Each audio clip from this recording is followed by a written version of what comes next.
The miraculous thing about the God particle discovery is that it revealed the power of belief, the creative manifesting power of our belief, of what you believe. There is a bias, a manifesting belief behind all of creation. And you and I, we were created with the same ability of the Creator to be able to believe and then to see the results of what we believe. So what does this mean? The belief system of a child, that is all that's required for creating by manifesting what we choose to believe. When you understand how the substance of belief works, you can purposefully choose to use the law of attraction by journaling a course for manifesting whatever you desire to see. When you use a journal to blueprint your thought forms, to establish your life, then you are able to put pressure on maintaining your expectations. One of the strongest negative words in the English lexicon is the word hate. And it's such a strong word to the extent that most people don't personally even relate to it. However, hate is simply an intense or a passionate dislike for someone or for something. Someone says, well, I really don't like broccoli. Well, they're probably not alone in that. But what you're actually saying is, I hate broccoli. Remove the word broccoli and you're just saying, I hate. Well, now wait a minute.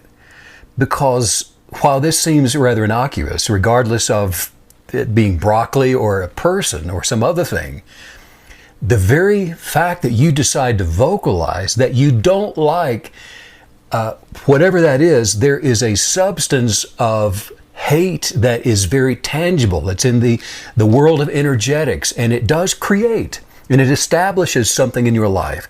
So if you're going to form an opinion about anything, be it broccoli or anything else, choose a good one. I heard someone say the other day that I hate uncertainty, but sometimes you just have to live with it. Well, uncertainty is actually where the adventure begins. Not knowing what to expect opens you up for the opportunity for even greater things to come into your life. 4th of July was this past weekend, and like many of you, Megan and I went to a 4th of July parade up in the Colorado mountains, small town. And everybody there was celebrating every single person that went by in the parade. Didn't matter if it was someone on a bicycle, a child on a tricycle, a man on stilts, a little boy with a super soaker spraying the crowd. Everybody got celebrated and was championed and encouraged and applauded. A guy with a big orange wig on, throwing candy, applauded and championed and celebrated. And I was reminded, this is exactly how we should be going through life, championing and celebrating and encouraging every single person that we come in contact with, because they are a representation of the same life source that you and I are. We are all connected to one, all connected to the Creator. There is none separate from you. And when you can look within yourself to see source energy, your Creator, you have that same ability to unconditionally love all others, regardless of antics, regardless of opinions and ideas, but to recognize the source energetic of unconditional love that's seated within every single person you'll ever come in contact with, regardless of what they're saying or doing. This is transcending the egoist, that self that's relating to negative things, that's judging people or broccoli or anything else in a negative way. So we celebrate and encourage and champion and edify all of life.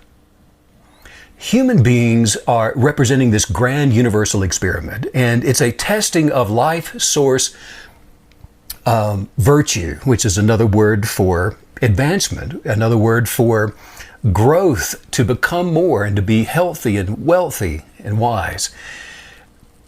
However, there is an opposition to the expectations for your best life.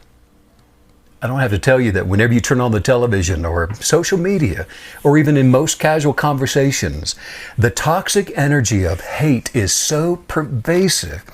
Not only is it culturally acceptable in Western culture, but people are encouraged, actually from a very young age, to focus on what they don't like, to tell each other what you'd rather not experience. There was a mother with a couple of children in a stroller, very young children. Both of the kids appeared to be in their late 2s.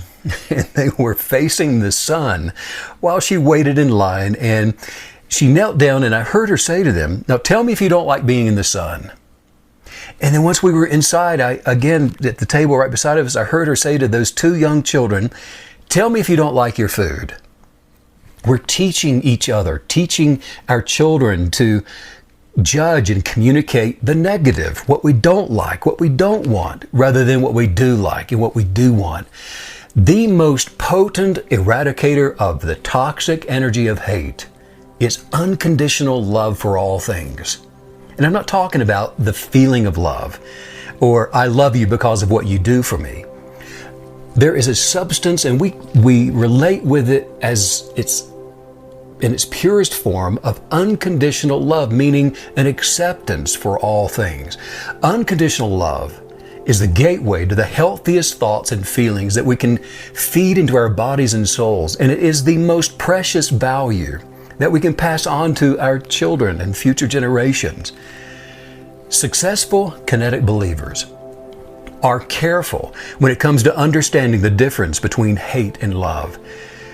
Temporal satisfaction is so dangerous in that you can be deceived with it and believe that you're on the right path for living your best life just because you're satisfied in the moment. But most people are captivated by what they see rather than their unique purpose for living in the moment of today. Somebody says, "Well, how will I know if my attitude is rooted in love and not hate?" Okay, I'm going to give you one of the most powerful, life-changing secrets to manifesting joy permanently within your life and within the life of those that you do love. What I'm about to share, make sure that you share this with those that you are experiencing life with, so that you can align yourselves in agreement within positive energetics to then kinetically believe together to manifest joy within your collective of influence. In your mind-shifting manifesting journal, make certain that you recondition your thinking to reveal unconditional love and gratitude for all, in all, as you go through your day. Rewilding yourself back to your original identity requires this.